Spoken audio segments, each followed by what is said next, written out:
Astaghfirullah. Assalamualaikum warahmatullahi wabarakatuh. Bismillah wassalatu wassalamu ala rasulillah wa ala alihi wa sahbihi wa mawalah wa la hawla wa la quwata illa billahi wa ba'du. Alhamdulillah, segala puja dan puji hanya milik Allah subhanahu wa ta'ala. Salawat dan juga salam kita hadiahkan pada Rasul kita Nabi besar Muhammad sallallahu alaihi wa ala alihi wasallam. Alhamdulillah, di sore hari ini kita bisa berkumpul di salah satu rumah daripada rumah-rumah Allah subhanahu wa ta'ala. Tentu tidak lain dan bukan untuk duduk di taman-taman surga. Rasulullah sallallahu alaihi wasallam bersabda, "Idza marartum bi riyadil jannati farta'u." Apabila kalian lewat di taman-taman surga, singgahlah di situ. Sahabat bertanya, "Wa mariyadul jannah?" Apa yang Anda maksudkan taman-taman surga itu, wahai Rasul? Maka Nabi sallallahu alaihi wasallam mengatakan, "Hilaqul dzikri." Orang yang hadir berhalakoh-halakoh dalam rangka thalabul ilmi. Tetapi banyak orang yang tidak paham bahwa duduk di majelis taklim itu dia sedang di taman surga, sehingga masih banyak yang tidak tertarik untuk hadir ke majelis taklim. Tapi kalau majelis-majelis permainan enggak diundang saja datang.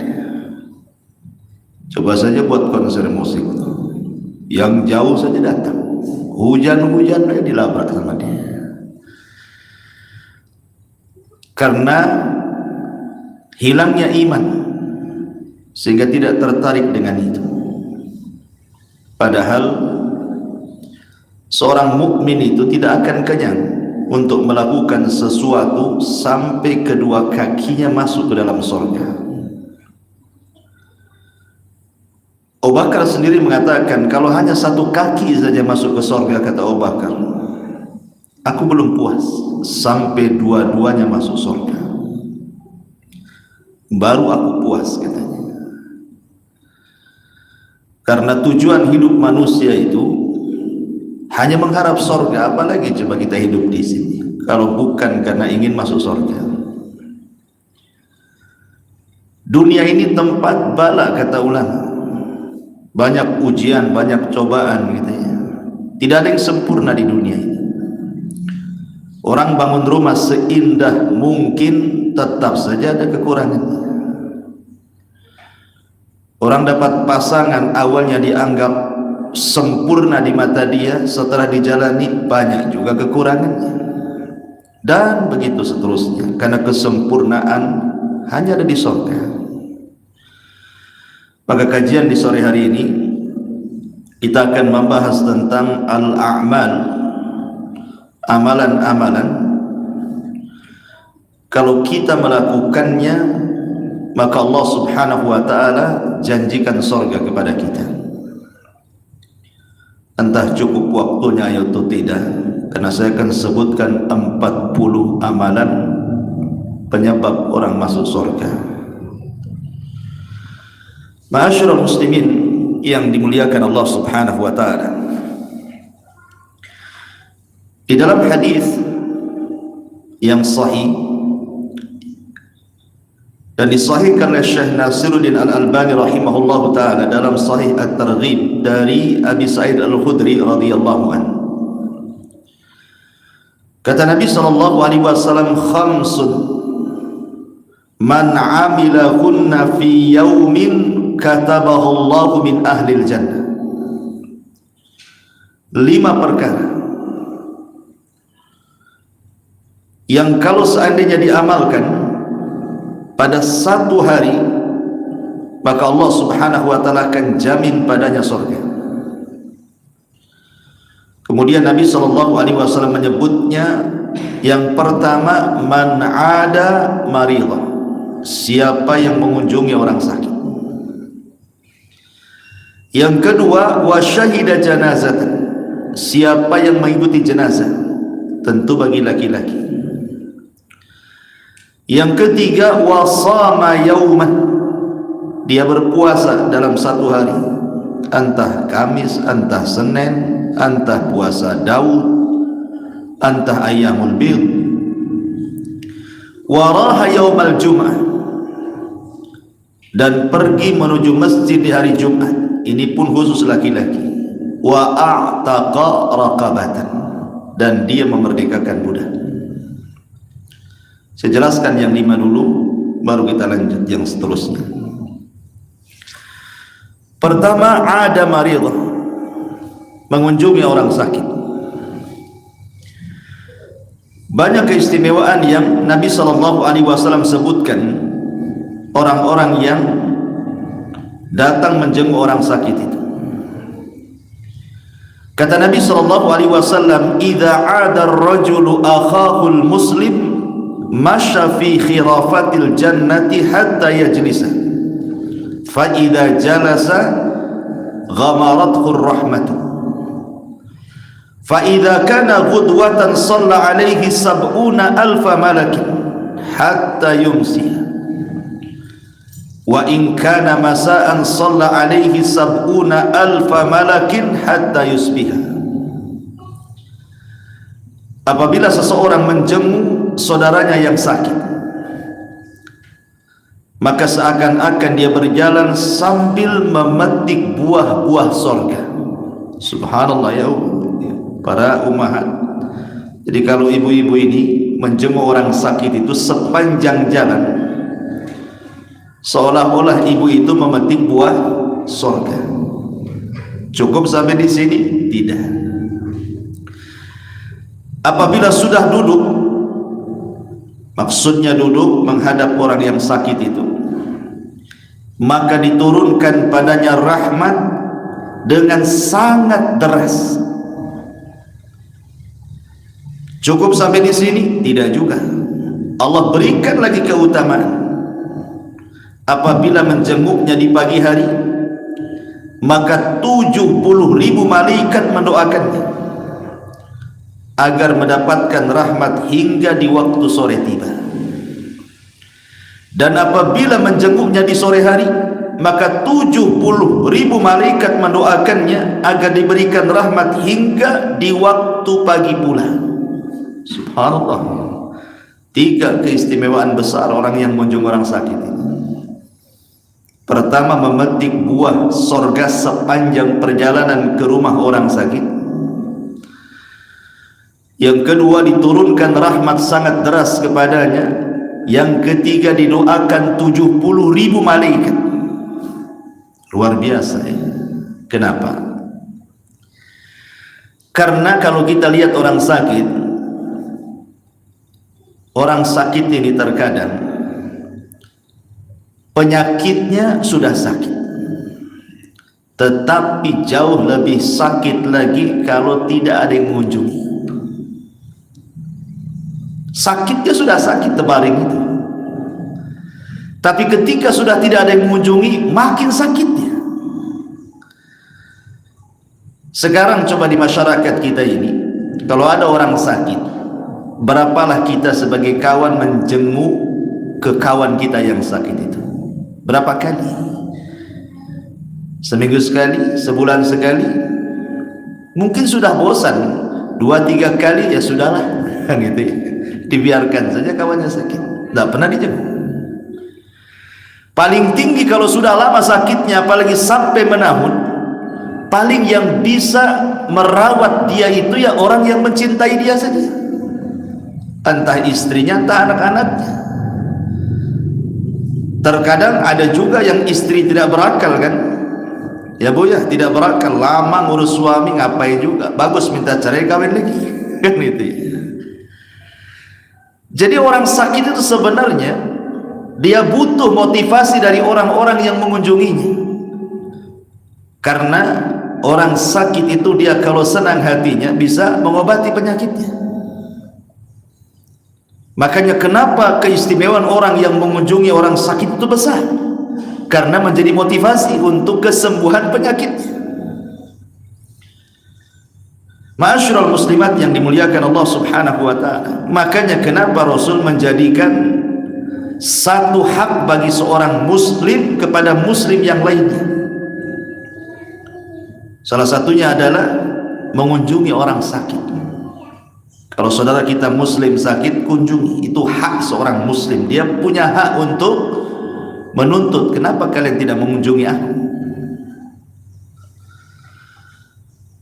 Di dalam sebuah hadis Nabi SAW juga mengatakan, at'imul ja'i' wa'udul maridha wa kafful 'ani. Berilah makan orang yang kelaparan, jenguklah orang yang sedang sakit, dan bebaskanlah saudara muslim yang tertawan. Tetapi walaupun demikian, tentu harus paham adab-adab orang mengunjungi orang sakit itu. Apa adabnya? Pertama, doa. Kita doakan kesembuhan. Kemudian kalau kita punya keahlian meruqyah, ruqyah sebelum meminta diruqyah. Karena orang yang meminta ruqyah itu disebutkan dalam hadis yang panjang akan mengeluarkan dari 70.000 orang yang masuk surga tanpa hisab dan adab. Maka sebelum dia minta ruqyah, kita ruqyah dulu, supaya saudara kita tidak masuk dalam hadis tadi. Kita doakan kesembuhan, la ba'sa tahurun insyaallah, syafaqillah kalau perempuan, syafaqallah kalau laki-laki kan. Kemudian kita tawarkan, mau enggak saya ruqyah? Ya tentu sesama akhwat kan itu ya. Kemudian yang kedua, su'alul marid an halihi. Gak apa-apa basa-basi, tanyalah kondisi sakitnya. Mungkin bisa ngasih pengalaman bahwa ada yang punya penyakit yang sama, ini obatnya kan itu. Jadi bisa juga untuk tukar pikiran kepada orang sakit, atau ngasih motivasi, mungkin punya obat-obat yang dia tidak tahu. Kemudian juga yang paling penting ketika mengunjungi orang sakit ini, tadhkiruhu bi ajri sabri alal marid. Bu, orang sakit itu dekat dengan setan. Setan itu paling suka dengan orang sakit. Kenapa setan suka dengan orang sakit? Karena orang sakit itu lebih dekat dengan putus asa dibandingkan mengharap rahmat. Orang sakit itu, apalagi kalau sakitnya menahun, merasa membebani keluarganya, itu terkadang sebagian mereka itu pengen mati aja kayaknya. Adalah mati saja lah, apa juga hidup kan itu, ngerepotin orang. Disitulah setan ngasih was-was tuh. Kalau orang sakit sudah lama. Makanya kemudian yang penting kita ini apa? Tadzkir, mengingatkan kepada orang sakit itu bi ajri sabri, tentang pahala sabar. Kasih nasihat ya, bahwa sabar itu penting ketika sakit. Kasih nasihat, bilang saja sama dia, mudah-mudahan sakitmu ini mengangkat derajatmu dan boleh jadi menggugurkan dosa-dosamu. Ingatkan soal itu. Ingatkan soal kisah Nabi Ayub, bagaimana diuji oleh Allah 18 tahun lamanya dengan penyakit yang luar biasa yang belum pernah ada di kaumnya. Ingatkan soal itu. Kemudian juga yubsahu lahu fil amal, kasih motivasi, angan-angan kesembuhan. Tenang, ada juga kok di sana itu sama penyakitnya, tahu-tahu sembuh aja. Kasih semangat seperti itu, walaupun sebenarnya penyakit yang dia alami itu susah untuk sembuh, tapi kita ngasihlah perasaan itu, harapan kesembuhan, supaya jangan putus asa. Kemudian yang penting juga nih, kalau mengunjungi orang sakit bu ya, ingatkan kebaikannya, apalagi sakitnya parah. Kalau nampak nih sakitnya parah dan mau mati nih, ya kan, maka ingatkan kebaikan. Walaupun dia orang jahat, ingatkan kebaikan. Walaupun dia tukang gibah, tukang namimah gitu ya, ibu benci dengan dia, jangan sampai ditampakkan kebenciannya, puji amalannya. Karena biasanya orang yang sakit parah, apalagi mendekati kematian, itu perasaan takutnya lebih besar dibandingkan perasaan harapnya. Dia takut, dia akan teringat dosa-dosanya itu, kemudian teringat bagaimana azab kubur, neraka, itu pasti akan teringat tuh. Makanya kita hilangkan itu ingatan-ingatan itu dari orang sakit, kasih harapan.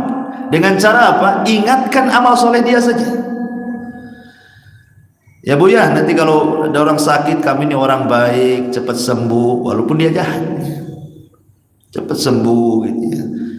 Biar kita bisa ngaji, biar kita ke masjid gitu. Jadi ingatkan kebaikan, jangan diingatkan maksiatnya. Cepat sembuh supaya gibah lagi kita, nah, diingatkan pula dengan ini. Jadi nanti makin takut dia, diingatkan kebaikan supaya kalaupun Allah takdirkan dia mati, maka dia membawa amalan terakhir apa itu? Husnudzan billah. Dia ketika mati itu berbaik sangka dengan Allah. Boleh jadi itu amalan terakhir yang dia bawa, boleh jadi pula itu pula yang membukakan pintu surga bagi dia. Ma'asyiral muslimat yang dimuliakan Allah Azza wa Jalla, ini yang pertama. Yang kedua, ittiba'ul janazati was salatu 'alaiha. Mengikuti jenazah tentu ini bagi laki-laki, karena dalam riwayat Ummu Salamah, wanita itu tidak dianjurkan mengikuti jenazah. Di rumah sajalah wanita itu. Biar itu tugasnya laki-laki.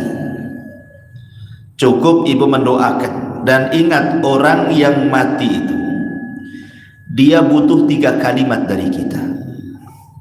Apa kalimatnya? Pertama, Allahumma'rhamhu, ya Allah rahmati dia.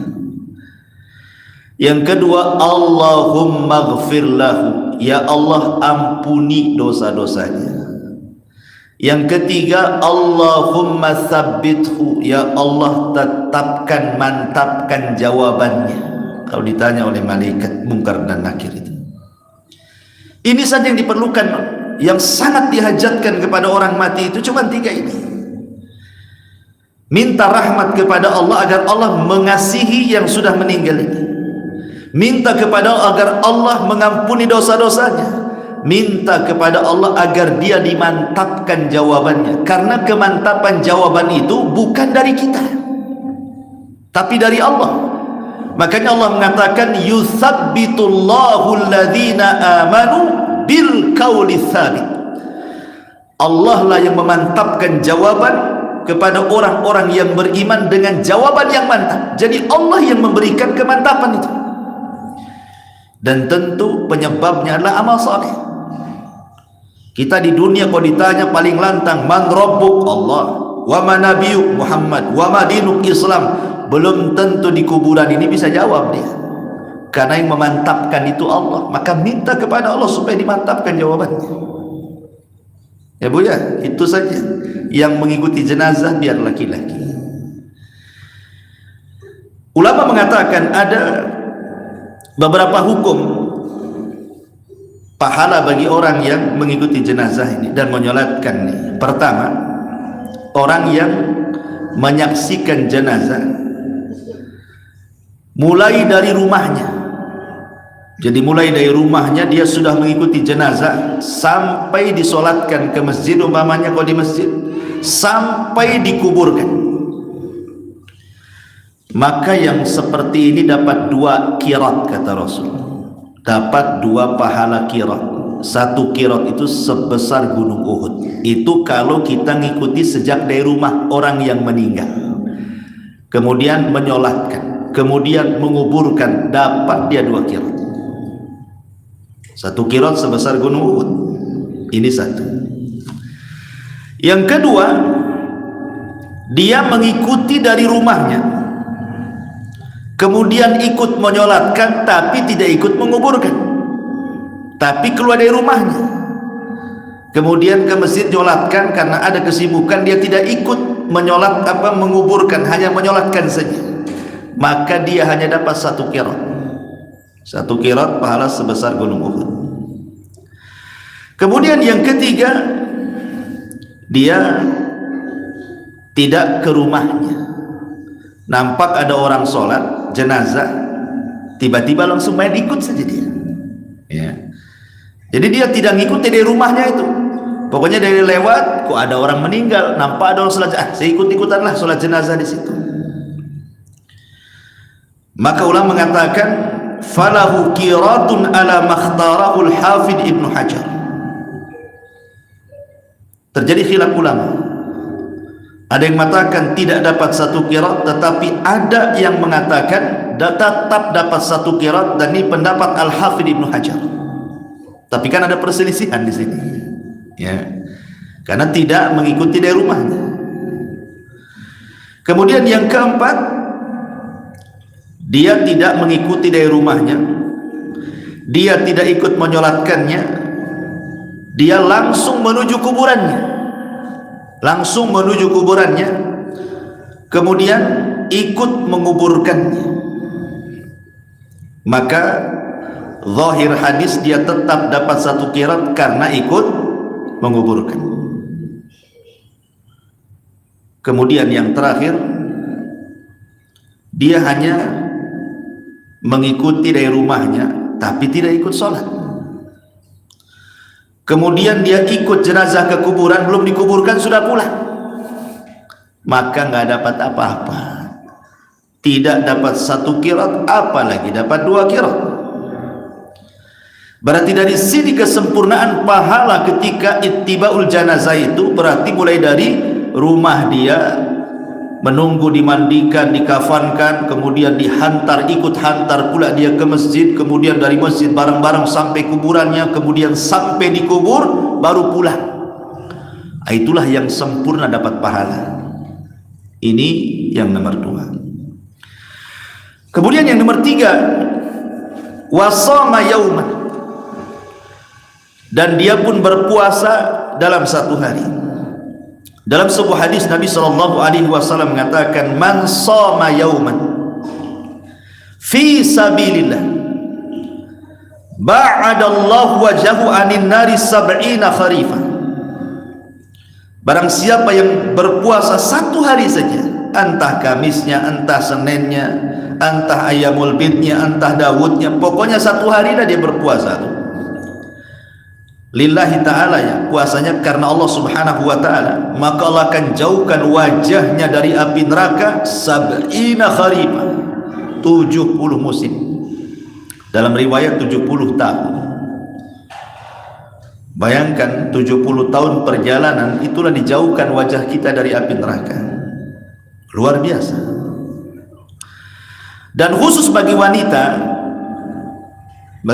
ya, bagi ibu-ibu nih, ibu ada syarat-syarat kalau ibu mau puasa, lain dengan laki-laki. Karena seorang wanita itu tidak boleh berpuasa kecuali satu, harus ada izin daripada suami. Pamannya ngomong, bang besok Kamis boleh nggak saya puasa Kamis? Kata abangnya, boleh, tapi kalau siang abang minta batalkan ya. Pokoknya kan, ya harus dibatalkan. Kalau nggak minta ya lanjut aja kan, itu satu. Yang kedua, kalau dia seorang budak, maka harus izin tuannya.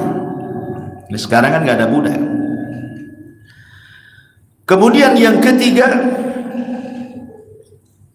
kalau seseorang itu sedang bekerja kepada seseorang, ibu umpamanya jadi pembantu rumah tangga, kerja sama orang atau kerja di toko atau kerjalah sama siapa gitu ya. Adalah ibu bekerja sama orang, pas hari Kamis atau hari Senin masuk,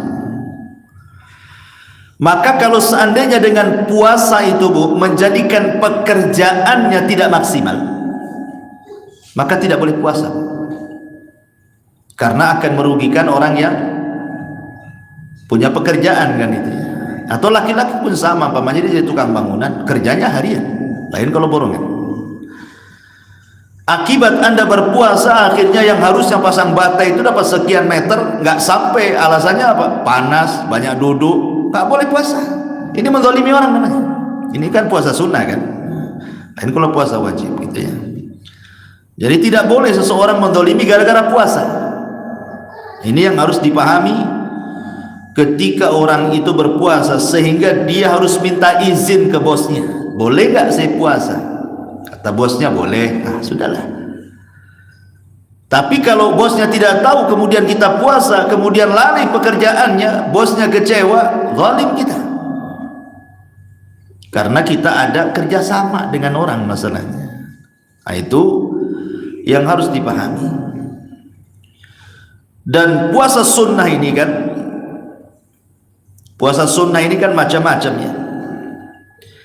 Ada yang terulang-ulang harian seperti Daud, satu hari puasa, satu hari tidak.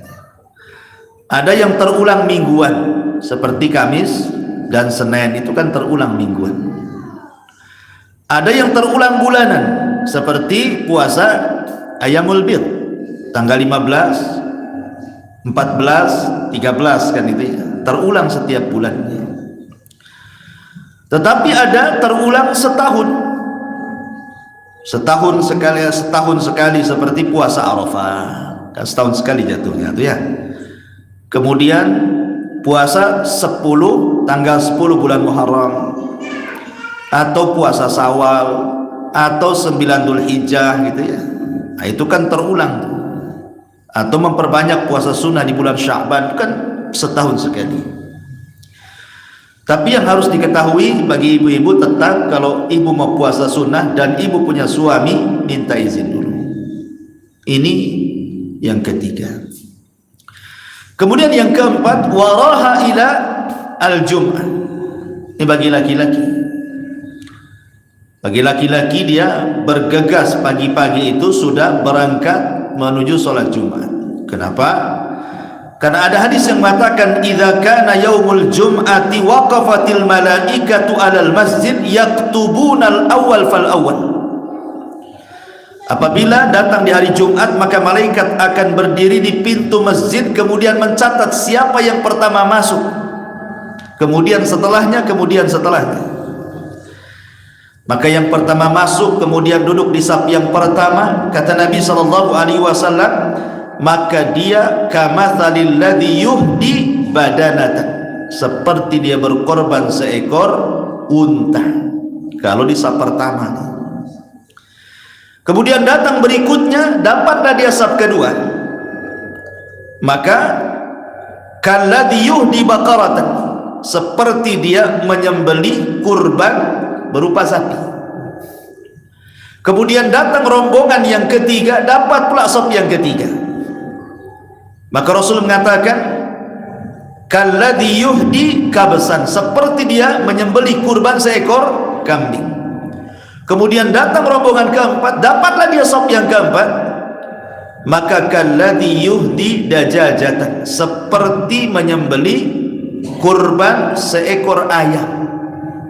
Datang pula rombongan yang kelima, dapat dia di saf yang kelima. Maka Rasul mengatakan, kalladzi yuhdi baydatan, seperti dia menyembelih telur ayam. Bisa enggak telur ayam disembelih itu? Diceplok ya telur ayam itu. Datang pula rombongan yang keenam, kira-kira dapat apa? Dapat tai ayam. Udah nggak ada lagi. Kalau sudah saf kelima ke belakang itu udah nggak ada. Tentu ini bagi laki-laki, Bu. Walaupun ibu boleh juga sholat Jumat kalau ada tempatnya. Tetapi bagi wanita dan laki-laki yang mungkin berkumpulnya amalan-amalan di hari Jumat itu, bisa dilakukan laki-laki dan perempuan itu seperti membaca surah Kahfi. Walaupun ada polemik tentang masalah surah Kahfi ini, tetapi Saya lebih cenderung sunnah hukumnya, karena juga banyak para ulama, bahkan Lajnah Daimah, Syekh Utsaimin, Syekh bin Baz, banyak yang memfatwakan sunnahnya baca surah Kahfi di hari Jumat. Kenapa demikian penting baca surah Kahfi itu? Karena satu-satunya surat yang bisa melindungi kita dari fitnah Dajjal adalah membaca surah Al-Kahfi. Kenapa mesti surah Al-Kahfi? Kenapa tidak Al-Baqarah saja, Al-Imran, An-Nisa? Karena semua fitnah yang dibawa Dajjal itu semua ada di surah Al-Kahfi. Dajjal itu pertama bawa fitnah apa? Bawa fitnah kekuasaan. Karena dalam 40 hari itu, bayangkan, dia bisa keliling dunia, menguasai dunia. Dalam surah Al-Kahfi ada fitnah kekuasaan, bicara soal kekuasaan yang persis seperti Dajjal. Siapa? Dzulqarnain, keliling dunia. Kemudian dalam surah Al-Kahfi, dalam fitnah Dajjal itu dia membawa fitnah harta. Karena Dajjal itu kalau ngomong sama bumi, keluar pembenaran, keluar semua. Hujan-hujan, tumbuh-tumbuh. Mana kan, luar biasa. Dalam surah Al-Kahfi juga ada fitnatul mal, kisah tentang ashab jannataini, pemilik dua kebun. Kemudian fitnah lagi apa Dajjal itu? Fitnah agama. Dia memfitnah agama orang. Maka dalam surah Al-Kahfi ada ashabul kahfi.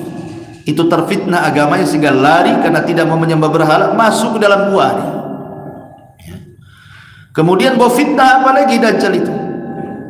Selain fitnah kekuasaan, fitnah harta, fitnah agama, ada namanya fitnah ilmu.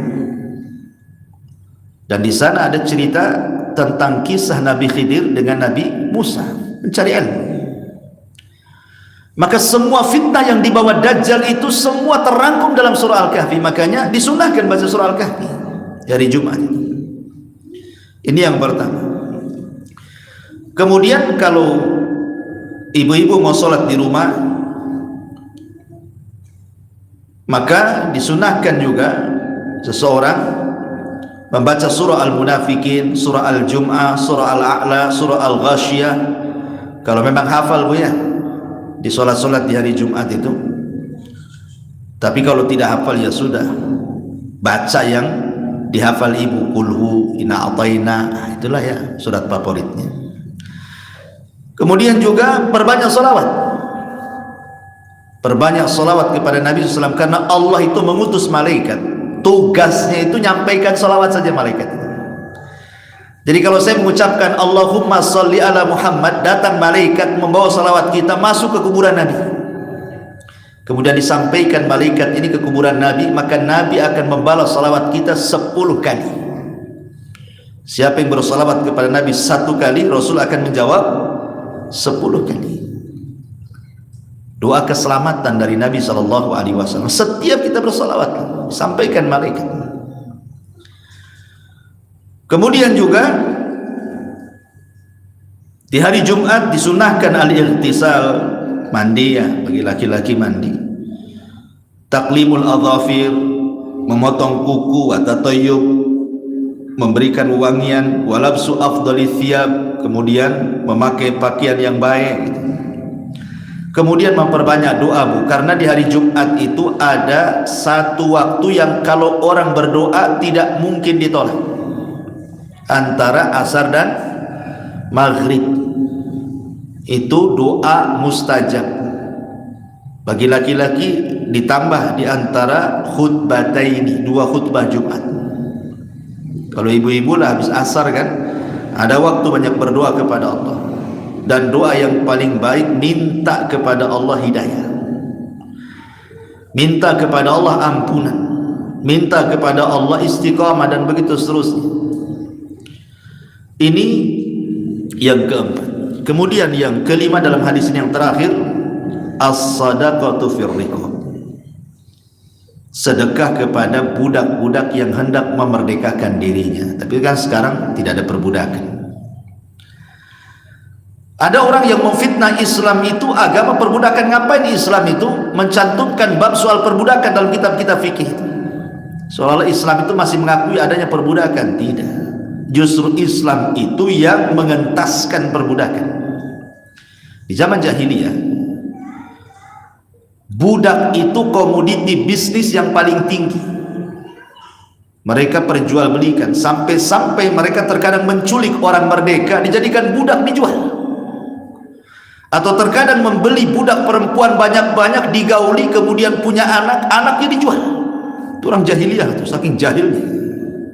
Islam datang, mulailah kemudian mengentaskan perbudakan sedikit demi sedikit. Makanya lihat kafarah dalam Islam itu pasti dimulai dengan merdekakan budak. Jima di bulan Ramadan, apa kata Rasul? Pertama merdekakan budak dulu, baru setelah itu puasa 2 bulan berturut-turut. Kalau tak bisa baru kasih makan, kan itu ya. Kemudian kafarah dhihar, kemudian orang yang melepaskan jimat dari orang lain, maka pahalanya sama dengan orang yang merdekakan budak. Oh, sedikit-sedikit dikaitkan dengan perbudakan, karena memang Islam itu mengentaskan perbudakan. Bukan Islam agama perbudakan seperti Barat menuduh kita seperti itu, tidak. Bahkan kalau kita lihat Barat lebih dahsyat lagi, mereka memperlakukan budak itu dijadikan romusa, dipaksa kerja. Islam tidak boleh. Budak itu dalam Islam punya hak tempat tinggal, punya hak makan, punya hak pakaian, dan begitu seterusnya. Dia punya hak. Makanya terkadang ada budak itu kalau dimerdekakan tuannya ada yang gak mau, karena belum tentu kalau dia hidup merdeka di luar itu bisa makan, punya tempat tinggal. Banyak budak-budak itu yang tidak mau merdeka. Contohnya umpamanya kisah seorang alim ulama namanya Qatadah ibn Di'amah. Qatadah ibn Di'amah ini seorang budak cacat, dimerdekakan sama tuannya, gak terima dia. Lapor sama ibunya. Kata ibunya, ya sudah, itu sudah takdirmu dimerdekakan. Kau tinggal saja di Masjidil Haram, di situ banyak ulama, belajar kau di situ, jangan keluar dari masjid. Ketika semua ulama mati, dia pula jadi ulama dunia. Qatadah ibn Di'amah ini. Jadi belum tentu budak itu mau dimerdekakan dalam Islam itu kan, karena memang diberikan hak. Ya. Ini diantara 5 perkara dalam satu hadis, sebab-sebab orang masuk ke dalam surga. Kemudian selanjutnya al-iman wal amal salih. Disebutkan dalam surah Al-Baqarah 82, Allah mengatakan walladzina amanu wa amilus salihat ulaika ashabul jannah hum fiha khalidun. Orang-orang yang beriman dan beramal saleh, maka mereka adalah orang-orang yang akan dimasukkan ke dalam surga dan mereka dikekalkan di dalamnya. Di sini menggunakan jamak walladzina amanu, dan orang-orang yang beriman. Kenapa menggunakan kalimat jamak? Karena terkadang ada keimanan yang bisa tumbuh, iman itu tidak bisa ditumbuhkan sendirian, harus rame-rame. Contohnya apa? Bagi laki-laki sholat jamaah. Orang kalau sholat jamaah khusyuknya lebih dibandingkan sholat sendiri. Coba saja, kalau sholat jamaah itu pertama datang ke masjid, sudah berdoa masuk masjid dapat pahala. Kemudian ada sholat tahiyatul masjid, kan itu ya, dapat pahala lagi. Kemudian setelah sholat tahiyatul masjid ada doa lagi setelah sholat sunnah. Kemudian sholat jamaah. Sholat jamaah tidak mungkin bisa request dengan imam. Mamkulhu saja mah nggak bisa, terserah imam lah baca apa, antum pula request imam. Kemudian setelah itu ada zikir, pasti kita zikir juga. Habis itu ada sholat ba'diyah umpamanya kan. Dan ini tidak bisa dilakukan oleh antum di rumah. Nggak ada ceritanya di rumah itu pakai seremonial kayak gitu, ada. Sholat langsung sholat. Kadang salam itu sempurna ke kanan saja, assalamualaikum, ke kiri sambil berdiri ambil handphone. Nggak ada cerita. Ya. Terkadang ada iman itu yang baru bisa ditumbuhkan dengan jamaah gitu. Puasa Ramadan rame-rame. Kenapa kita bisa puasa loh 1 bulan di bulan Ramadan tuh? Karena rame-rame. Yang jual es aja puasa, tak jadi jualan dia. Yang warung-warung tutup, dia juga puasa. Subhat syahwat yang mengundang untuk membatalkan puasa itu hampir nyaris tidak ada di bulan Ramadan itu. Kecuali mungkin di kota-kota adalah nampak di gorden gitu ya, tampaklah bawahnya. Pas ditengok rupanya bukan kaki kurus ya, ada juga kaki orang di sana. Nah, itulah enggak tahu ya. Tapi umumnya kalau puasa Ramadan lah kita tahan biasanya karena rame-rame. Coba kalau ibu batal nih karena haid kan, entah ada yang 1 minggu 6 hari, itu mau kodok Ramadan tuh berat rasanya. Kenapa? Jalan sedikit ada cendol, jalan sedikit teh campur, teh obeng, nah semua kan itu, warung rame kan gitu ya. Kadang-kadang sendiri itu banyak kan ininya, hal-hal yang bisa mendorong membatalkan puasa itu karena banyak pendorongnya gitu. Makanya banyak wanita itu diulur-ulur lah itu tidak mau bayar puasa Ramadan, nunggu pula bulan Sya'ban ini. Sekarang ini sibuk, sekarang ini banyak ibu-ibu yang izin sama suaminya mau qada Ramadan. Sekarang ini celakanya kadang-kadang izin sama suami seminggu sebelum Ramadan, pas mau diqada haid lagi, habis lagi itu double dengan tahun depannya. Hati-hati kan itu ya. Jadi kalau memang jauh-jauh dari Ramadan, tidak apa-apa bulan Sya'ban, ambil permulaan sekarang ini, jadi jauh dari Ramadan, sehingga jangan masuk pula ke Ramadan yang kedua makin banyak hutangnya. Karena hutang kepada Allah itu lebih berhak dibayar dibandingkan hutang kepada manusia. Orang kalau malas bayar hutang sama Allah, pasti kalau dia hutang sama orang malas bayar. Allah saja bisa diundur-undur kan, apalagi sama orang kan itu ya. Jadi ini harus dipahami.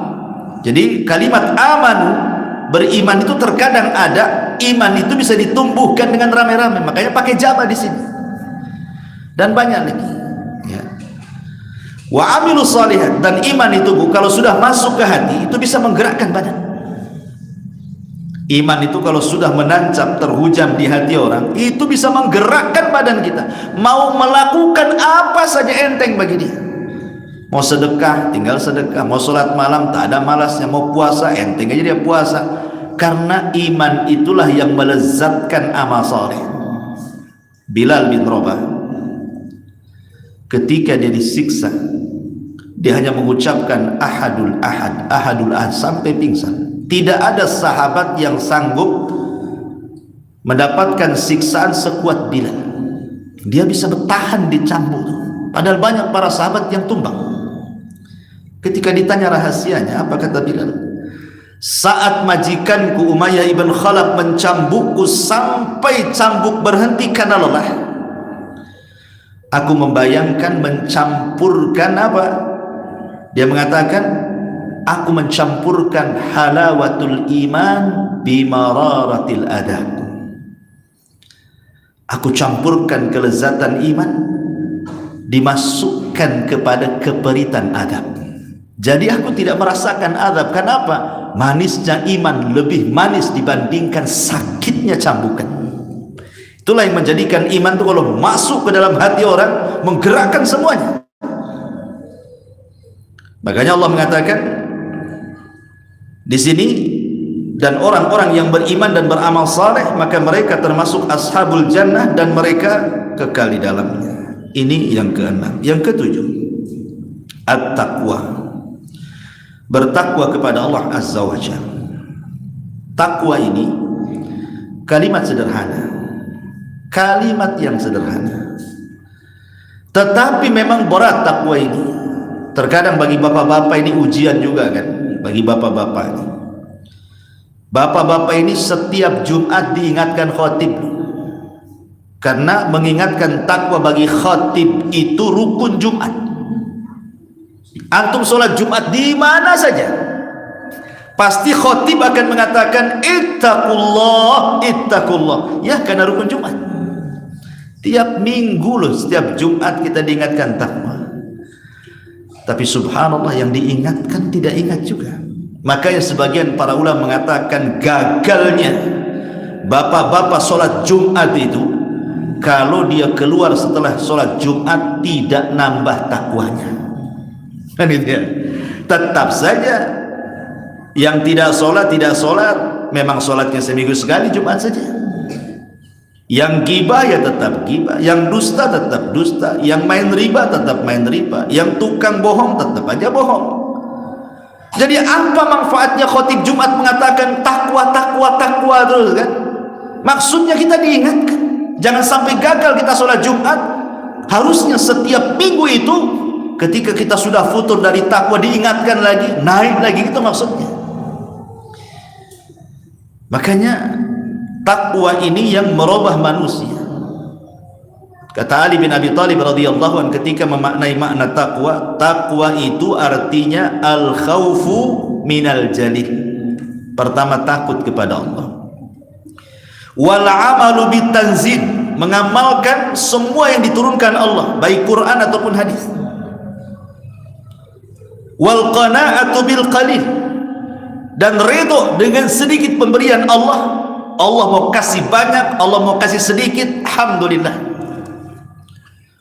Wal isti'dad liyaumir rahil, dan dia persiapan amal yang banyak untuk hari yang kita akan sampai kepada Allah dengan cara lelah letih. Banyak nanti setelah kita meninggal perjalanan yang panjang. Itulah takwa. Takut kepada Allah, mengamalkan semua yang diturunkan Allah dari Al-Quran dan Sunnah, redha dengan yang diberikan Allah, kemudian persiapan untuk setelah kematian. Itulah makna takwa. Mungkin sederhananya takwa itu melaksanakan perintah, menjauhi larangan, menikmati yang dihalalkan, menjauhi yang diharamkan. Nah, itulah singkatnya takwa itu. Lah takwa ini bisa menjuruskan orang ke dalam surga. Ini yang ketujuh. Yang kedelapan, ta'atullahi azza wa jalla wa rasulih, berusaha untuk mentaati Allah dan Rasulnya, tentu semampu kita, karena menjalankan perintah itu kan disesuaikan dengan kemampuan. Beda dengan menjauhi larangan.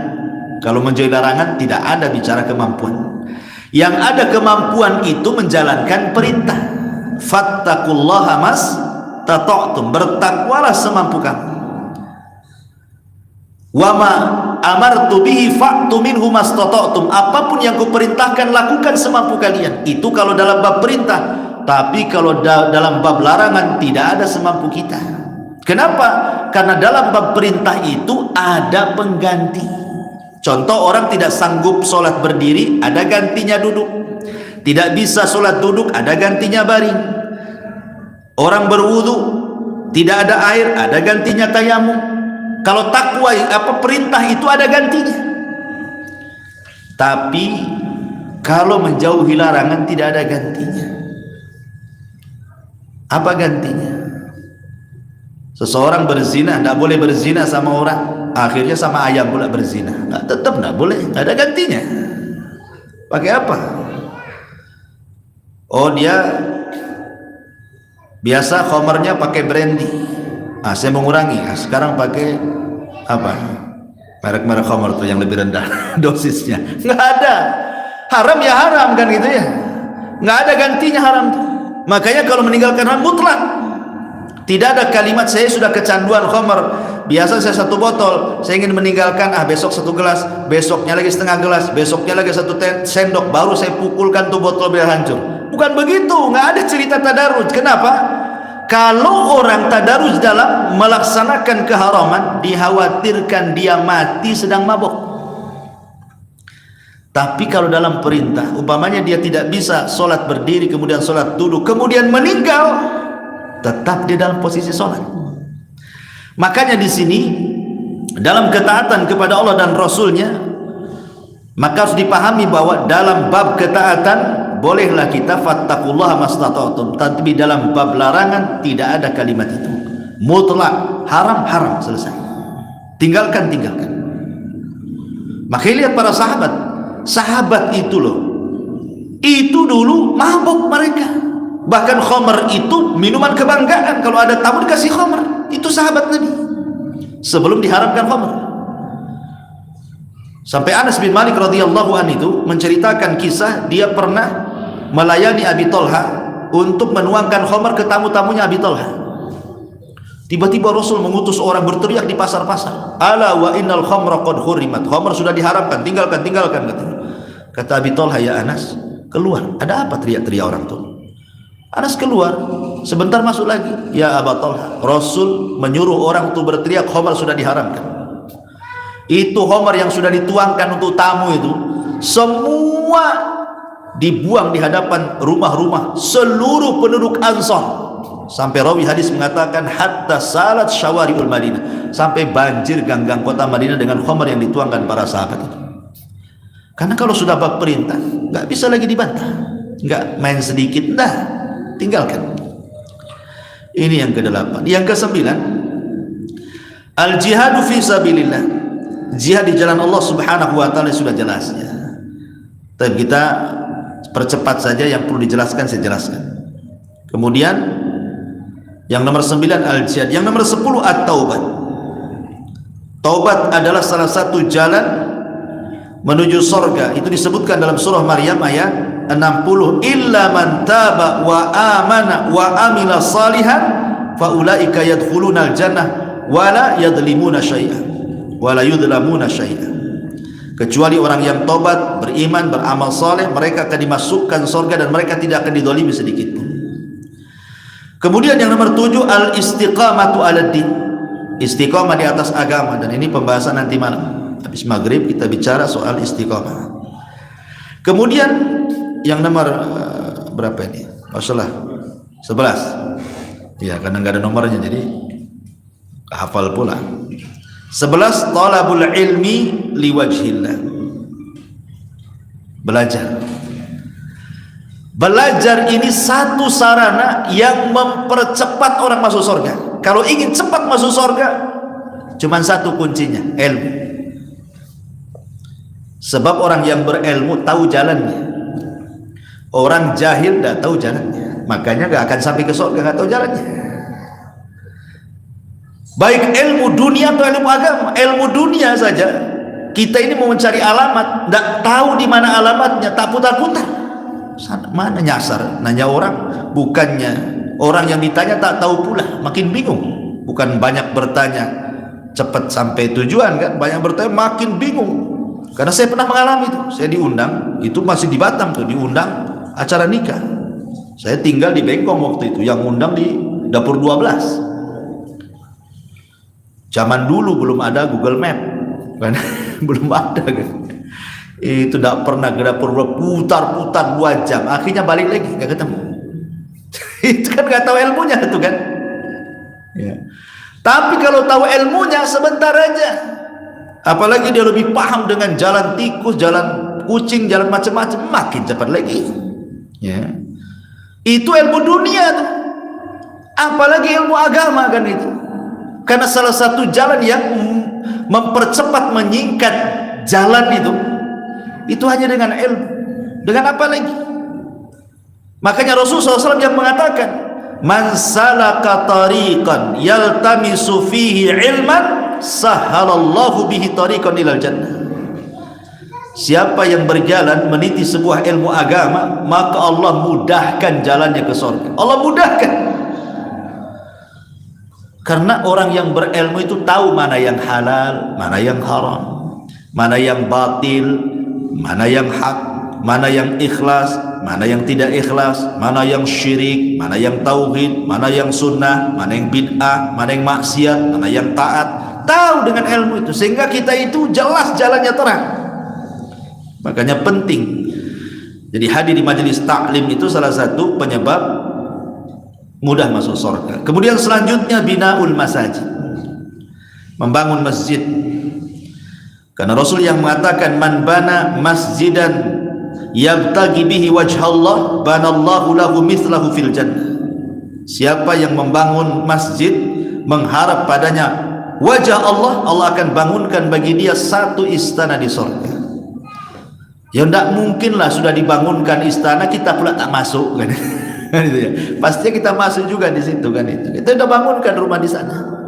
Makanya ada istilah Rasul itu, man ahabba liqa Allah ahabballahu liqa'ah wa man kariha liqa Allah karihallahu liqa'ah. Siapa yang cinta berjumpa dengan Allah, Allah cinta berjumpa dengan dia. Siapa yang benci berjumpa dengan Allah, Allah pun benci berjumpa dia. Maksudnya apa?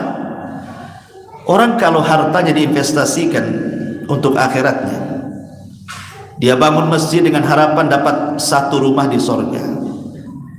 Dia sedekah dengan harapan dibangunkan taman di sorga. Dia berlaku amal soleh, dia berharap dapat fasilitas di sorga. Ketika dia mati, maka dia ingin pulang ke rumahnya yang di sorga. Makanya dia cinta, matinya itu cinta. Kenapa? Karena rumahnya sudah menunggu dia.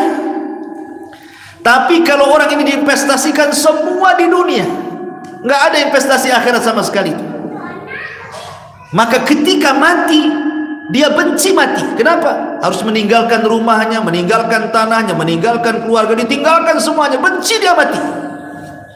Makanya Allah benci sama dia. Ya, maka salah satu juga membangun masjid. Selanjutnya husnul khuluq, baik akhlak. Sering saya katakan akhlak itu terbagi tiga di atas kepala sampai ke kaki itu. Pertama dari leher ke atas, yang kedua kedua tangan, yang ketiga satu badan. Kalau kita bisa menjamin tiga perkara, leher ke atas, dari rambut sampai ke kaki, kemudian kedua tangan, berarti kita berakhlak. Dari leher ke atas atau kepala, di situ ada telinga, di situ ada mata, di situ ada hidung, di situ ada lisan. Kalau kita punya telinga tidak mendengar kecuali yang baik, tidak memandang kecuali yang halal, tidak mencium kecuali yang dibolehkan, tidak bicara kecuali yang santun, maka berakhlaklah kepala kita. Dan di kepala ada otak, tidak berpikir buruk kecuali yang positif, yang baik-baik. Itu kepala kita berakhlak. Tapi kalau kita ngomong saja sudah tidak senyum, ngomong pula kasar, gak berakhlak tuh kepala kita. Udah melotot lagi, tukang nguping lagi, dan begitu seterusnya.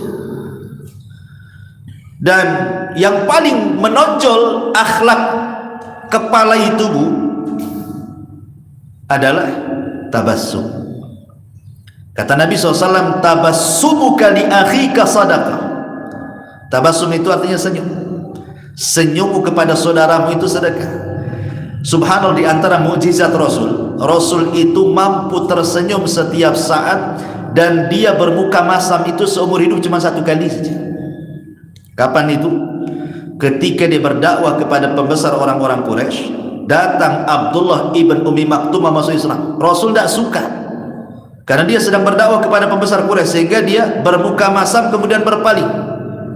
Allah turunkan ayat menegur Rasul, abasa wa tawalla an ja'ahul amah wa ma yudrika la'allahu yazakka ila akhir ayat. Muhammad abasa, bermuka masam, wa tawalla, dan berpaling. Itulah momen-momen Rasul bermuka masam dan berpaling. Seumur hidup cuma satu kali saja Rasul bermuka masam. Kalau kita ini seumur hidup bermuka masam, satu kali saja senyum. Nah itu kalau kita, ya kan itu. Kita ini sedikit saja ada masalah ditampakkanlah muka tuh, lusuh, lunglai jalannya. Kayaknya hidupnya susah saja. Kalau bisa ada masalah, ada masalah. Semua orang ada masalah, tapi jangan ditampakkan ke orang. Bahkan kalau seandainya kita sedang sedih, ada saudara kita sedang sedih, kemudian kita memberikan muka yang baik, yang berseri-seri, senyum sehingga menyenangkan saudaranya, itu amalan yang paling afdal walaupun sama-sama sedih. Jangan pula kemudian ke si sedih ketemu si sedih, akhirnya nangis ramai-ramai di situ, bukan begitu. Samalah nasib kita ini rupanya. Bukan begitu ya. Kalau bisa jangan, karena amalan yang paling afdal itu kata para ulama jabrul qulub. Jabrul qulub itu menempel kesedihan orang. Gak apa-apa kita sedih, orang sedih, tapi janganlah kesedihan kita tampakkan seolah-olah kita tidak ada masalah. Kita datang kepada orang yang bermasalah, kita hibur supaya dia senang. Kata Nabi SAW ketika ditanya, tahukah kalian amalan yang paling afdal di hadapan Allah? Kemudian Rasul mengatakan, sururun tudkhiluhu ala qalbil muslim. Kebahagiaan yang Anda masukkan ke hati seorang muslim. Itulah afdalnya amal itu. namanya jabrul qulub. Kadang-kadang kita tidak pandai jabrul qulub, menempel hati orang. Ikhwan, ibu-ibu, kadang-kadang ada orang itu sudah stres dengan anaknya, stres dengan suaminya, atau stres dengan istrinya, stres dengan pekerjaannya, stres dengan apalah. Setiap keluarga itu pasti ada kesetresan kan. Artinya dia sendiri sudah banyak masalah. Kita pula menggibah dia, kita pula menghina dia, memfitnah dia. Dia sendiri sudah banyak masalah, ditambah-tambah masalah kita masuk pula ke rumah dia kan. Kurang ajar. Orang ini sudah sibuk dengan masalahnya, kita buat masalah sama dia. Bukannya jabrul qulub, menempel kesulitan orang, mengangakkan pula kesulitan orang, makin banyak lagi kesulitannya, ditambah kesulitan kita lagi. Subhanallah, itu dosa besar. Orang itu sudah sulit, jangan dipersulit sama kita.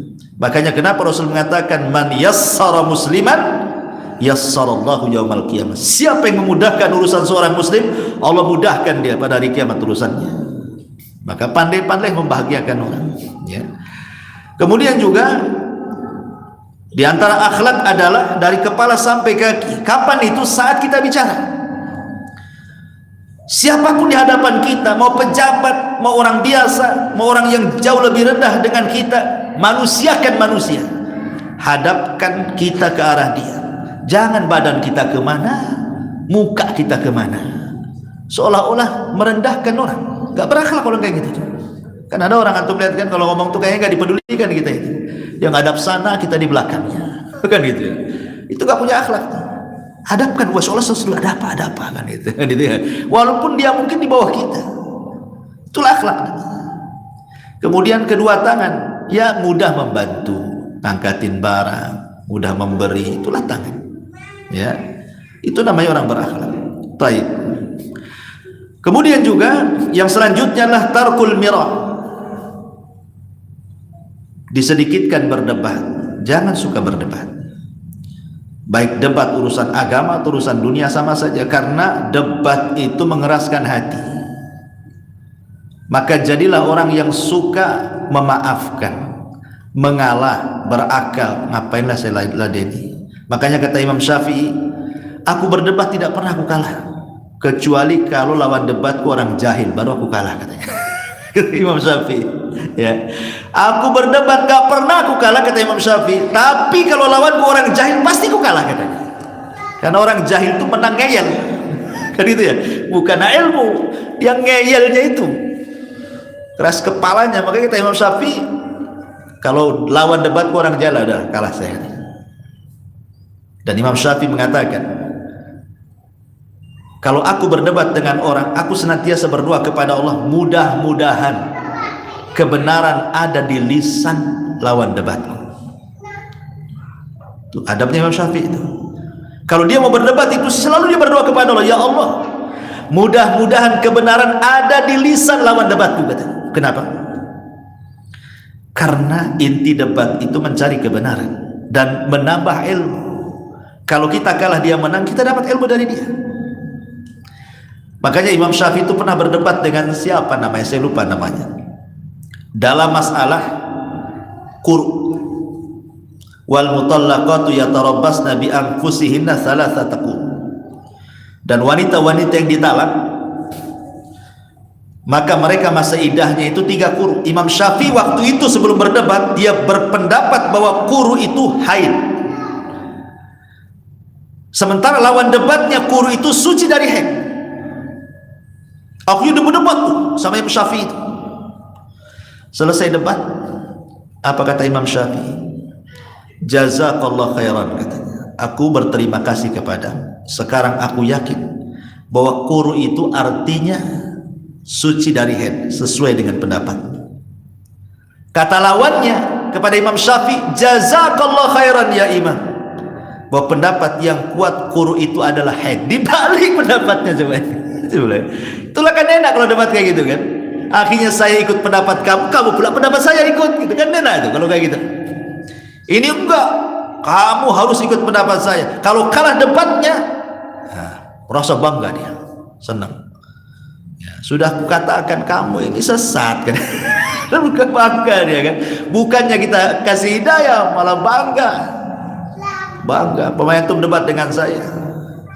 Kemudian saya kalah. Alhamdulillah Abu Mairo sudah taubat katanya. Lah kok gitu pula bahasanya katanya. Bukan begitu bahasanya. Ya, debat ini kan cari kebenaran. Bukan memojokkan atau menghinakan orang. Maka tinggalkanlah perdebatan itu. Apalagi tidak cukup ilmu berdebat pula kan, buat sambal jadi. Kemudian yang selanjutnya tarkul kadzib walau kana mazih, tinggalkan dusta walaupun main-main. Jangan main-main walaupun main-main. Ya. Saya pernah terbaca fatwa Syekh bin Baz itu. Ada seorang yang bertanya kepada Syekh bin Baz soal pendidikan anak. Jadi orang tua menceritakan kisah-kisah kepada anak, kisah-kisah motivasi, tetapi kisah ini tidak ada bentuknya, hayalan saja. Entah cerita si kancil, si kura-kura, itu kan cerita hayalan tuh. Tapi kan di dalamnya terkandung pendidikan. Tapi kan hayalan. Apa kata Syekh? Aku tidak bisa jawab. Bukan tidak bisa jawab. Ya, maksudnya tunggu besok.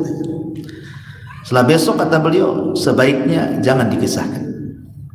Banyak kisah-kisah terbaik, banyak kisah sahabat, kisah para ulama. Ngapain pula kisah si kancil sama si kura-kura? Ada cenderungannya sama Pak Tani. Yang jelas-jelas saja kisah itu. Kisah Quran, kisah terbaik, ya kan? Jadi walaupun hanya, padahal ini jelaskan manfaatnya untuk pendidikan kan. Sekalipun untuk pendidikan, kalau bisa jangan berdusta. Karena mau kisah-kisah itu, kita kisah dusta itu kan karang-karang. Apalagi kemudian memang dia pakarnya dusta, menyebar hoax. Ini tahun-tahun politik nih. Biasanya seliwar-seliwar tuh hoax sana sini tuh. Jangan buka handphone kalau bisa. Sebab kalau sudah ngikutin YouTube terus diikutin, sampai di mana untuk ngikutin orang politik itu? Nggak akan berhenti. Bagus diarahkan ke agama. Banyak ustadz-ustadz yang di YouTube. Manfaatnya jelas. Ya. Kemudian yang selanjutnya adalah al-mudawamatu ala at-tatuhur inda kulli hadatsin wa salati rak'ataini ba'dal adzan. Kalau bisa ya dawam. Kita ini wudu, batal wudu lagi, kalau bisa terus dalam kondisi suci. Dan kalau bisa lagi setelah wudu ada salat 2 rakaat. Karena Bilal bin Rabah ketika Rasul Isra Mi'raj itu, Rasul pernah disempatkan masuk ke dalam sorga. Dalam sorga Rasul itu mendengar suara terompah Bilal. Ketika ditanya itu suara terompah siapa wahai Jibril? Kata Jibril itu suara terompahnya Bilal. Maka setelah peristiwa Isra Mi'raj, Rasul memanggil Bilal dan mengatakan, ya Bilal, inni sami'tu khashkhasataka fil jannah famada tasna. Bilal, aku mendengar suara terompahmu di surga, apa yang kau lakukan? Kata Bilal, tidak ada. Oh, boleh jadi. Fa inni tawadda'tu wudu'an illa waqad sallaitu rak'atan. Boleh jadi karena saya tidak pernah meninggalkan wudu, dan setiap wudu saya tidak pernah meninggalkan 2 rakaat sunnah wudu. Nah, ini juga salah satu penyebab masuk surga. Kemudian selanjutnya al-dhihab ilal masjid wal audatu minhu li ada'is salati. Pergi ke masjid bagi laki-laki. Karena Nabi SAW yang mengatakan seperti dalam hadis Nabi SAW, man ghada ilal masjid awraha a'addallahu lahu fil jannah nuzula. Siapa yang melangkahkan kaki ke masjid, maka Allah sudah siapkan tempat di surga. Kemudian juga selanjutnya al-iktsar minas sujud lillahi, perbanyak sujud kepada Allah. Ada seorang sahabat namanya Rabi'ah ibn Ka'ab al-Aslami. Rabi'ah ibn Ka'ab al-Aslami ini anak kecil. Rabi'ah ibn Ka'ab al-Aslami ini anak kecil, belum balik, masih kecil, belum balik. Tapi suka bantu Nabi. Kalau malam-malam itu dia tidur, kemudian waktu sepertiga malam dia bangun, tahu Nabinya bangun jam berapa, dia bangun tuh. Belum balik anak ini. Kemudian menyediakan tempat wudunya, airnya untuk Nabi wudu tuh. Jadi Nabi tertarik sama Rabi'ah ibn Ka'ab al-Aslami. Kok masih kecil belum balik, kok luar biasa pengkhidmatannya kepada Nabi SAW. Sehingga Rasul mengatakan, ya Rabi'ah, kira-kira apa imbalanmu? Kau sudah baik sama saya, kata Rasul. Minta, coba minta apa? Ini anak-anak sekarang kalau dibilang minta-minta, pasti yang diminta aneh-aneh. Minta lato-lato kan itu kan. minta sepeda-sepeda, minta mainan anak-anak kan. Tapi Rabi'ah ibn Ka'ab al-Aslami apa yang diminta? Dia mengatakan, ya Rasulullah, wahai Rasul, jadikan aku temanmu di surga. Itu anak kecil ngomong begitu ya. Inni uridu murafaqatka fil jannah. Ya Rasul, jadikan aku temanmu di surga. Subhanallah. Kata Rasul, minta lagi yang lain katanya. Kata Rasul, tidak. Kata Ka'ab enggak. Rabi'ah bin Ka'ab enggak, itu saja katanya. Subhanallah. Anak kecil ngomong gitu. Cobain kalau antum punya anak gitu ya, 7 tahun, 8 tahun. Nak, minta apa? Minta ke surga sama Habib. Luar biasa. Nah, coba antum ngomong apa? Minta apa? Minta duit paling. Anak sekarang minta apa lagi kan gitu ya. Lihat Rabi'ah bin Ka'ab. Apa kata Rasul? Fa inni ala nafsika bi kathrati sujud. Baik, saya akan kabulkan permintaanmu, tapi ingat, ini bukan majanan. Masuk surga bukan gratis. Bantu aku supaya engkau menjadi temanku di surga, perbanyak sholat. Ya, sejak itulah Rabi'ah bin Ka'ab sholat sampai meninggal, tidak meninggalkan qiyamul lail. Karena Rasul mengatakan seperti itu. Karena sholat itu banyak sujud di situ. Dan setan itu paling tidak suka dengan orang sujud. Jadi kalau ada orang sujud, setan akan datang. Si iblis akan mengatakan, umir tabis sujud fasajada falakal jannah. Engkau diperintahkan sujud, kau sujud, kau masuk surga. Wa umirtu, dan aku diperintah an asjuda falam asjud. Untuk sujud aku pun tidak mau sujud. Falian nar, aku pun dimasukkan ke neraka, kata iblis. Jadi sujud itu adalah amalan yang bisa menjadikan sakit hati iblis. Ya, kalau makin banyak sujud makin sakit hati iblis. Ya. Maka ini juga perbanyak sujud.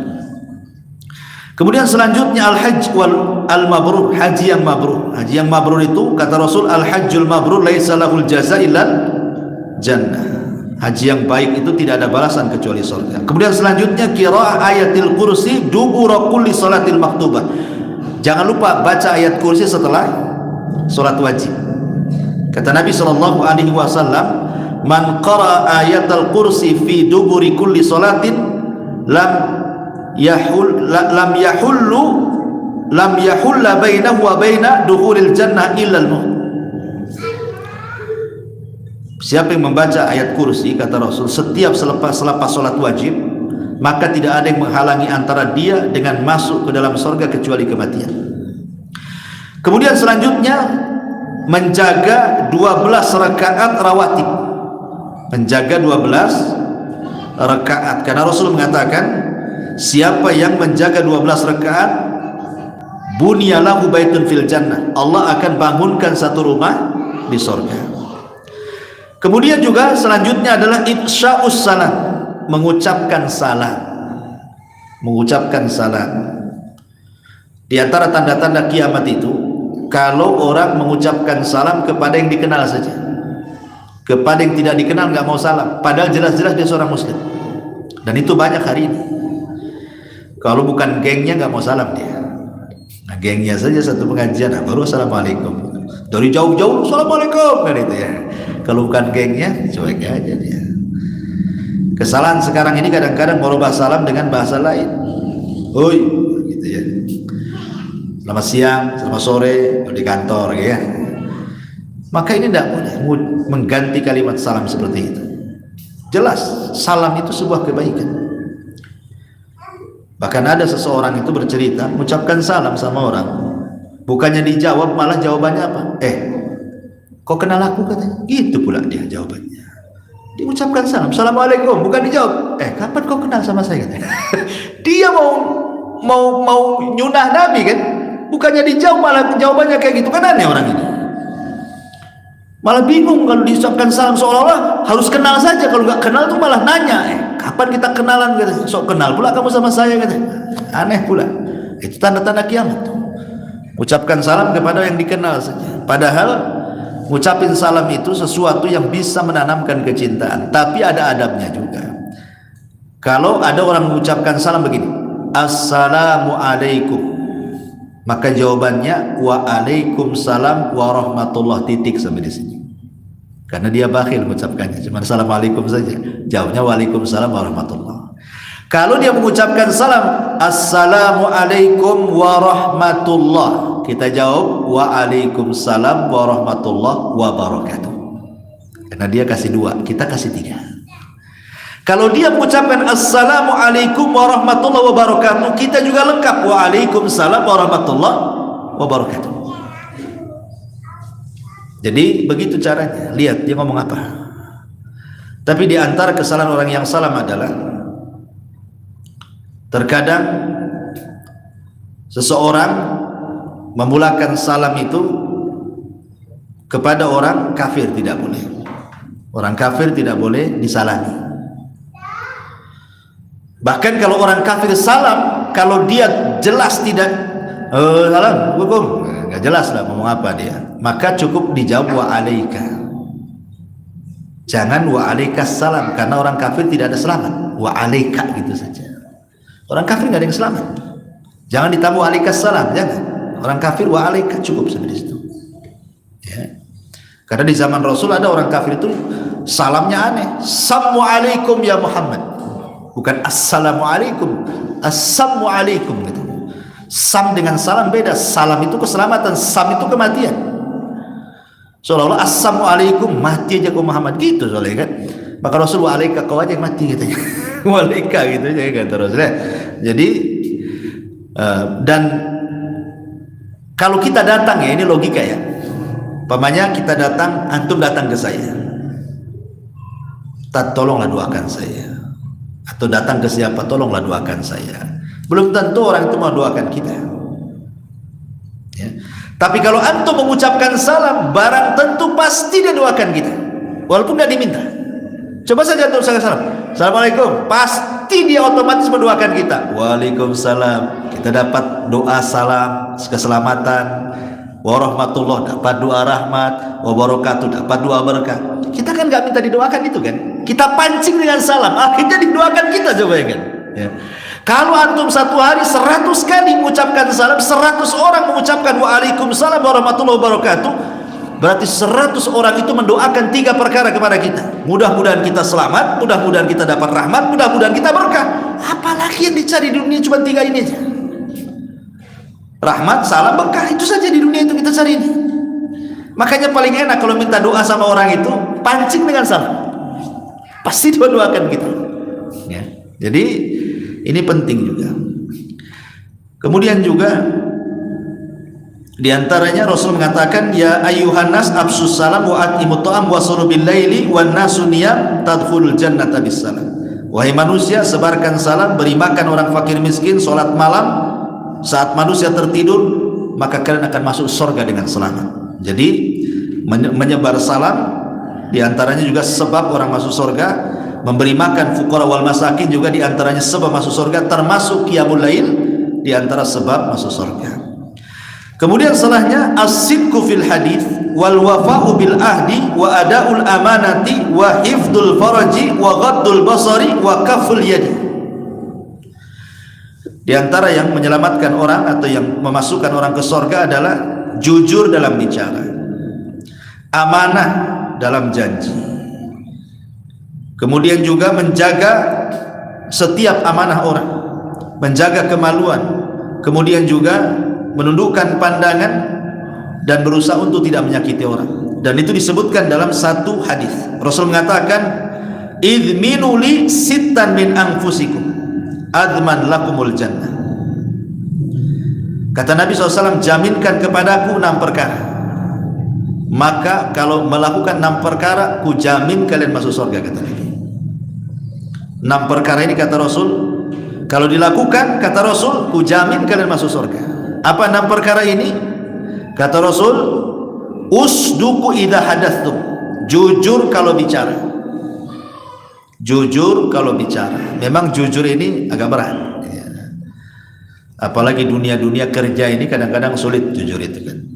Makanya kenapa dulu dunia bisnis, dunia perdagangan, perniagaan tuh, aduh, kadang-kadang kalau tidak jujur, alasannya kalau jujur tak dapat untung katanya. Maka di zaman Nabi, Umar bin Khattab suatu ketika mendengar percakapan seorang ibu dengan anaknya. Nah, besok kita jualan susu, biar banyak untungnya kita campurlah air mineral tuh katanya. Kata anaknya, janganlah Bu, Umar kan melarang. Kata anaknya kan, kata ibunya, Umar kan gak dengar katanya. Kata anaknya, iya walaupun tak dengar tapi Umar punya Tuhan. Tuhannya Umar lihat kita. Lihat di zaman Umar ada yang gak jujur, itu di zaman sahabat. Sekarang zamannya sudah jauh dari sahabat. Ya makin banyak orang yang gak jujur kan gitu. Subhanallah ya, kita lihat kisah ini. Rupanya orang curang dagang itu modusnya kurang lebih saja nyampur-nyampuri kan. Orang ini kan nyampur susu dengan mineral biar banyak untungnya. Rupanya zaman sekarang pedagang pun tukang campur-campur itu. Salak manis dengan salak busuk dicampur gitu ya. Nanti jual apa saja buah-buah itu dicampur-campur. Makanya di zaman Nabi lewat ke pasar. Orang dulu kalau jual beras kan zaman bahula kan gitu ya, kan belum ada beras karungan plastikan, zaman dulu kan nggak ada. Orang jual beras pasti berasnya ditaruh di tempat bisa diraba orang dulu itu, nggak kayak sekarang kan berasnya pakai plastik gitu. Rupanya beras-berasnya juga dari plastik rupanya. Kan ada tuh beras plastik ya kan, bukan diplastiki saja, beras-berasnya plastik katanya. Sampai ada juga yang kayak gitu. Jadi Rasul itu datang ke pasar, sengaja lah pegang-pegang itu gandum itu, dimasukkan pula tangan Rasul ke dalam gandum itu. Rupanya basah bawahnya, kering pula atasnya. Rasul SAW mengatakan, loh kok aneh nih, masa yang basah bawahnya, yang atasnya pula kering. Pedagangnya mengatakan, iya Rasul, asabatu matar, oh tadi baru hujan. Tuh, bayangkan dia mau membego-begokan Nabi.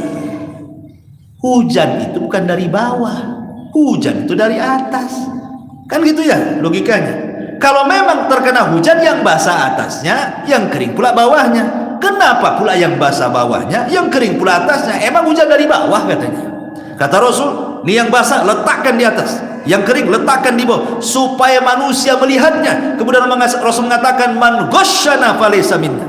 Siapa yang menipu bukan umatku, kata Nabi. Oh gitu ya. Jadi memang sulit di pasar itu mengurangi takaran, ganjeli timbangan, motong meteran, macam-macam di pasar.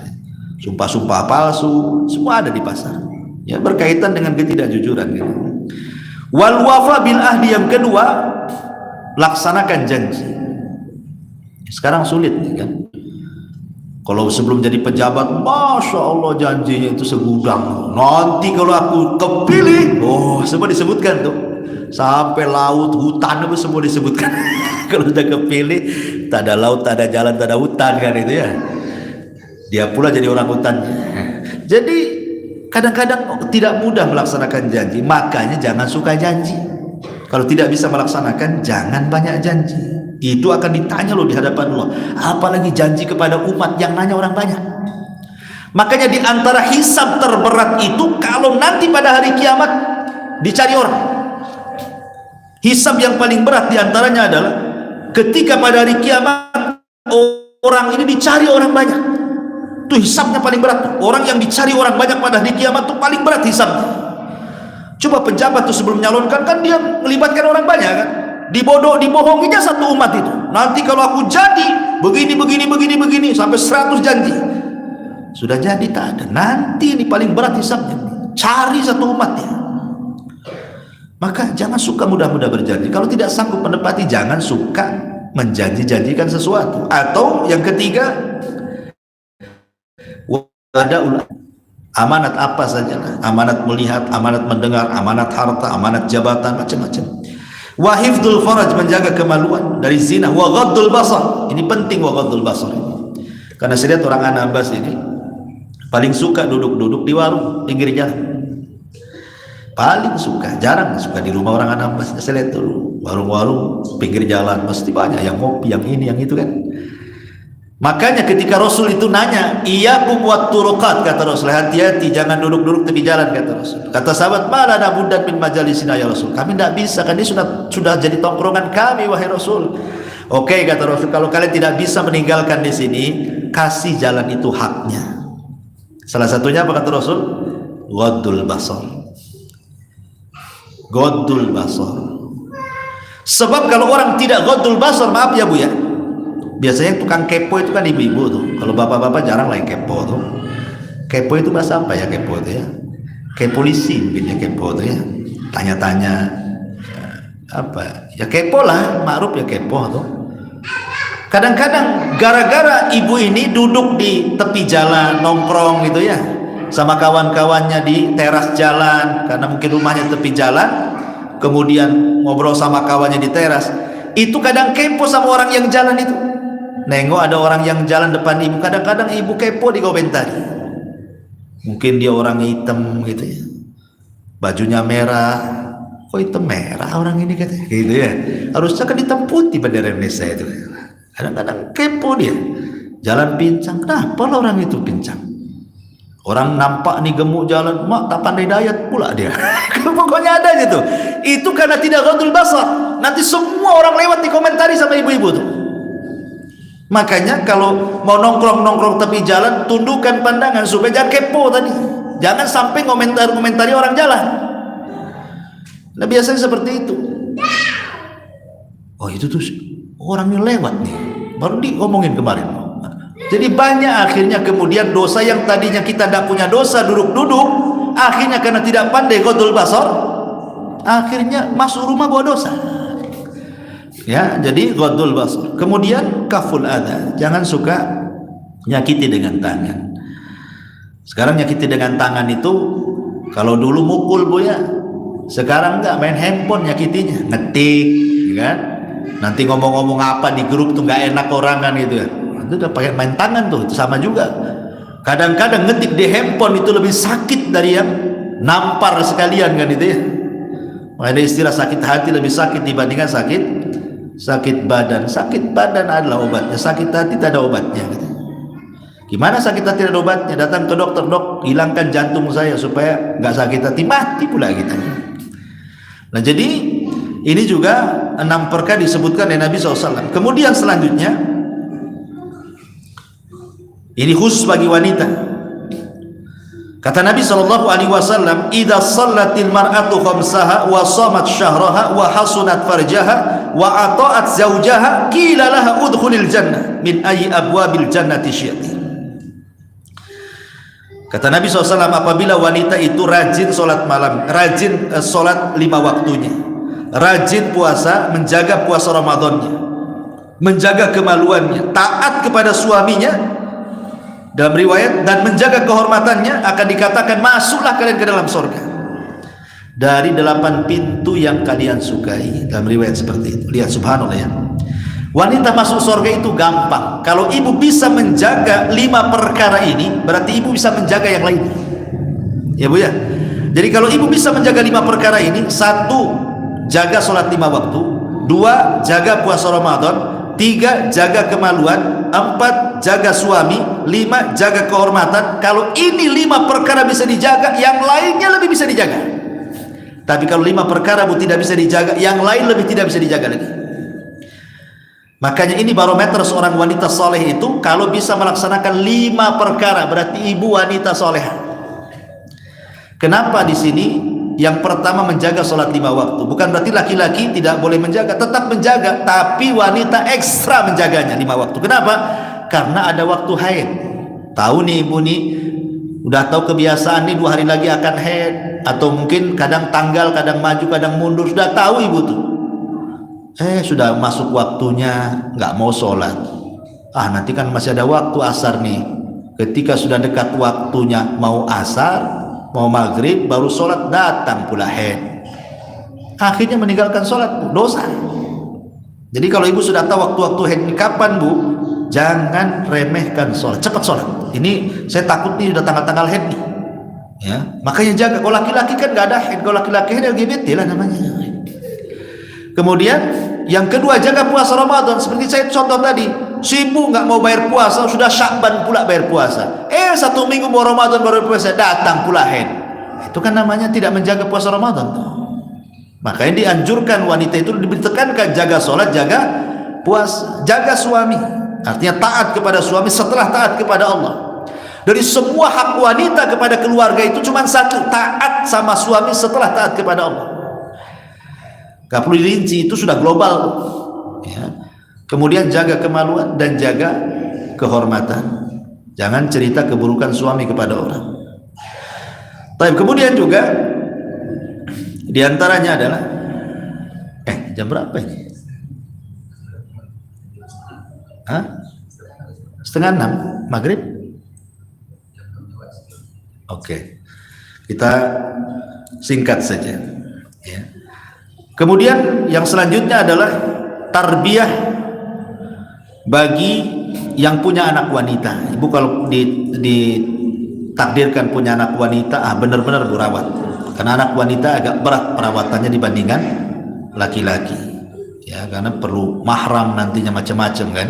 Makanya jaminannya luar biasa. Kalau mampu membesarkan anak perempuan sampai jadi anak soleh itu, soleha, itu besar pahalanya. Ya. Kemudian juga kafalatul yatim, mengkafil anak yatim. Kemudian juga as-samahatu fil bai' wasyira. Kalau Anda seorang pedagang atau seorang peniaga, mudahkan dalam jual beli. Jangan bakhil. Mudahkan jual beli. Karena sekarang ini kenapa tidak berkah dalam jual beli itu? Karena masing-masing penjual dan pembeli dua-duanya bakhil. Contoh, kalau dia sebagai penjual, bakhil dia. Kalau dia sebagai pembeli, bakhil. Saya jual buah-buahan, beli 1 kilo, jadi dia 1 kilo saja. Umpamanya kita jualan salak gitu ya. Nah, sudah salah 1 kilo, jangan bakhil. Kasih salak umpamanya 1 kilo, tambah lagi 1-2 buah tanpa sepengetahuan pembeli. Itu namanya shadaqatus sir. Shadaqatus sir itu nambah berkah dagang. Jelas timbangnya 1 kilo kan, kita tambah lagi. Ini pembeli tak tahu kalau kita tambah, dan tidak mungkin juga ditimbang lagi sampai rumah kan. Nah, itu sebenarnya berkah dagang di situ. Kalau jadi pembeli bukan penjual, kalau hanya kemudian kembaliannya 1.000-2.000 perak, jangan pula disibukkan nih penjual keliling nyari susu sampai ke pasar, akhirnya 1 jam dia cari itu, nukar uang nggak dapat. Akhirnya berapa banyak, akhirnya pembeli itu lari-lari, nggak ada penjualnya lagi tukar uang katanya. Bakhil kali kita ini. 2.000, 3.000, udahlah 2.000, 1.000 perak. Ini gara-gara 500 perak, ibu kadang-kadang pindah langganan. Ini repot nih. Malas beli bawang di situ, kenapa?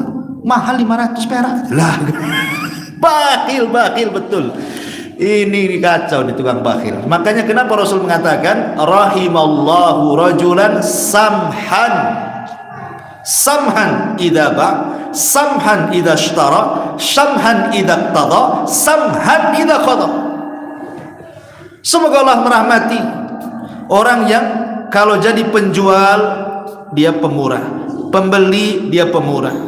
Kalau dia menjadi orang yang menghutangi, dia menjadi pemurah. Kalau orang yang membayar hutang, dia pun jadi pemurah. Allah merahmati orang kayak gini.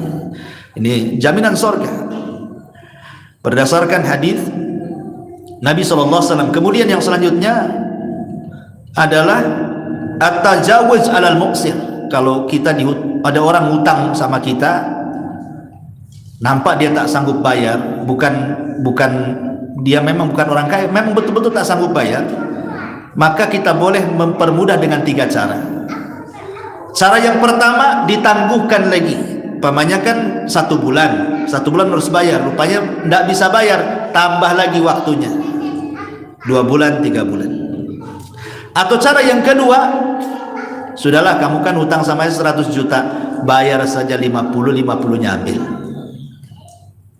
Atau yang ketiga yang paling baik, sudahlah saya sedekahkan untuk kamu. Itu namanya mempermudah dalam hutang piutang, ya kan? Kemudian juga ini di jannah surga. Kemudian as-sabru ala faqdi nikmatil basar. Sabar ketika Allah berikan hilangnya nikmat penglihatan orang buta.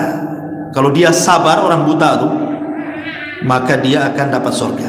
Allah takdirkan tadinya melihat jadi buta, dia sabar, Allah takdir, maka Allah berikan dia surga. Karena orang buta itu sedikit maksiatnya.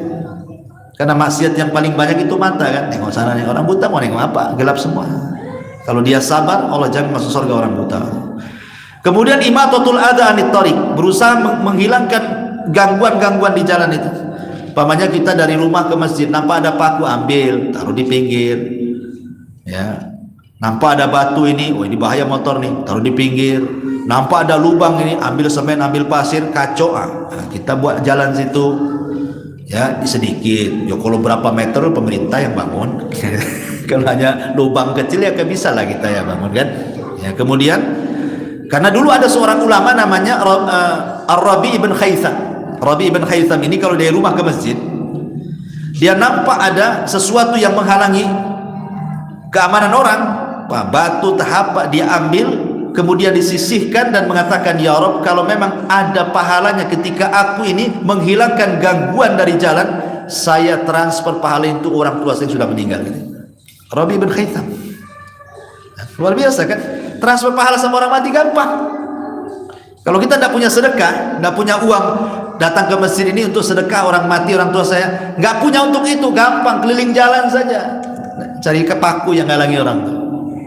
Ada paku, ini bahaya, ambil, ya Allah ada pahalanya untuk orang tua saya. So, keliling, carilah paku tiap hari. Jadi pemulung paku pula jadi ya. Kemudian juga at-ta'affuf an su'alin nas, jangan jadi meminta-minta, merasa kaya. Kadang gini, saya itu heran, kadang ada orang kaya diazab dengan kekayaannya. Ada orang kaya itu yang diazab dengan kekayaannya. Maksudnya gimana? Jadi tidak ada waktu untuk istirahat.